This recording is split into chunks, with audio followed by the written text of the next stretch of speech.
In today's video, I decided to use this Hollow Knight random character wheel selector in order to give me two characters from the game to merge together into one new character. I've made 5 new designs, so let's just jump right into the first one. So, the first 2 characters I got were a Watcher Knight and the Collector, which you can clearly see up in my reference. So for this one, I thought I'd start off by using the Watcher Knight's body as a sort of base, and then influence his design with the Collector. After I stumbled around trying to figure out what I wanted the hands to look like, I decided I would give him 4 of them, much like the Collector has. Along with that, I figured he could still keep his nail, but I thought it'd be cool if he had little collections of some sort on him, The Collector has his large glass jars where he keeps little creatures, so maybe this guy has smaller glass jars.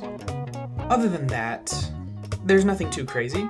For one, I decided that the Watcher Knight's horns would maybe kind of be pulled back, much more in the shape of the Collector's head. And that's really about it. Not much else to say. I thought this one was pretty easy, but also pretty fun. Tell me what you think. So, the second set of characters I got was the infected miner down in Crystal Peaks, and also those weird dead spider creatures. So for this one, I figured I'd try and take the spider aesthetic with the long, spindly black legs, and try to turn that more into a more sentient kind of creature.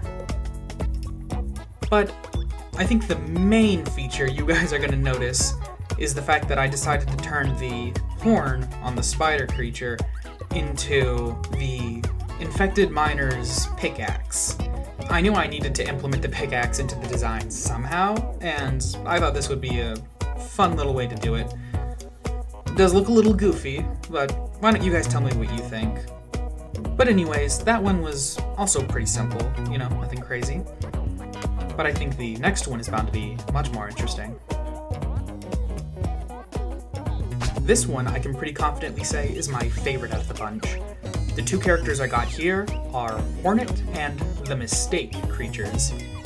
So immediately where my mind went was, well, what if Hornet was taken and experimented on by the beings that live in the Soul Sanctum, The mistakes were a result of messing around with Soul, so maybe Hornet could have been a result of those same kinds of experiments.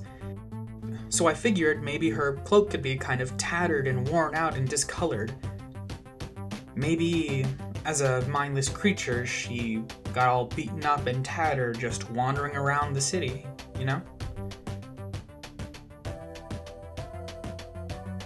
So all in all, I'd say this one is probably my favorite out of the bunch. But what do you guys think?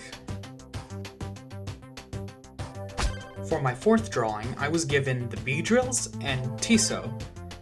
Now, I will say, I think this one ended up resulting in looking a little bit like another character from the game that already exists that I'm sure you are all a little familiar with. But I do hope that overall I still managed to make them unique enough to stand out.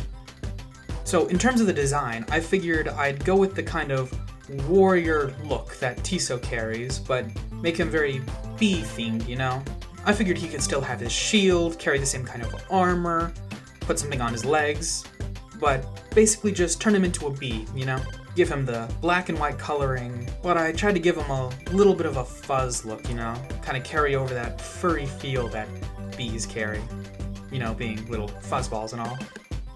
Honestly, I quite like how this one turned out. And so, for the last drawing of the video, I was given the large husks that show up in Forgotten Crossroads and sweet innocent little Bretta.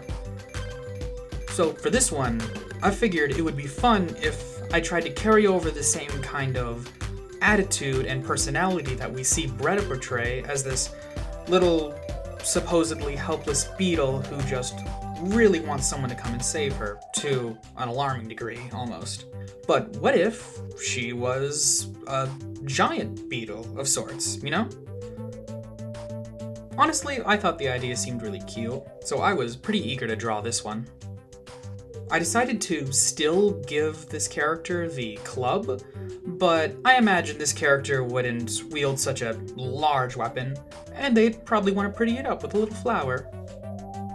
Also, during this drawing, I messed around a lot with trying to get the blush to work for some reason, but I couldn't figure it out, so I ended up just throwing it away for the most part, just sticking with the simple black lines. Also, towards the end, after I get through most of the shading and lighting, I end up going back and adjusting the colors to be a little more green, to match Bretta's color palette a little bit more, because I felt it was a little too similar to the giant husks.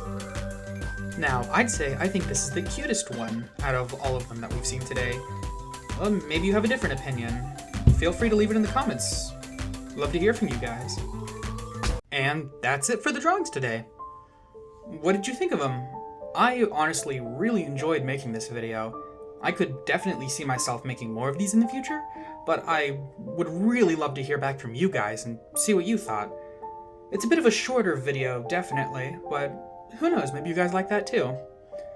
In any case, go ahead and leave your thoughts in the comments below. Check out the wheel for yourself. I'll leave a link to the website in the description below. Well, that's all from me today. I hope you enjoyed the video, and I'll see you again soon.